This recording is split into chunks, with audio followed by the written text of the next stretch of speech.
Gaza en 1946. Des réfugiés, des juifs d'Europe qui fuyaient l'horreur. Sur la banderole, on pouvait lire « Les Allemands ont détruit nos familles et nos foyers. S'il vous plaît, ne détruisez pas nos espérances. » Putain, qui aurait pu croire que quelques décennies plus tard, les fils et petits-fils de ces réfugiés seraient associés à des politiques qui détruisent des maisons, des vies, sur cette même terre d'accueil. Alors écoute-moi, à l'époque, des populations arabes les ont accueillis.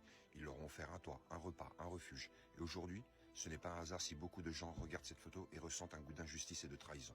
Ce que je dénonce là, ce n'est pas l'histoire d'un peuple qui a souffert. Personne n'est face à cette souffrance. C'est la logique politique qui transforme les victimes et bourreaux pour d'autres victimes. Tu as accueilli quelqu'un, tu lui donnes un toit, et maintenant on voit des familles qui se font expulser, des enfants qui meurent sous les bombes. Et ça te retourne l'estomac. C'est là qu'il faut appeler un chat un chat. On peut pleurer la Shoah et condamner en même temps les politiques d'occupation, les violences commises au nom d'un État.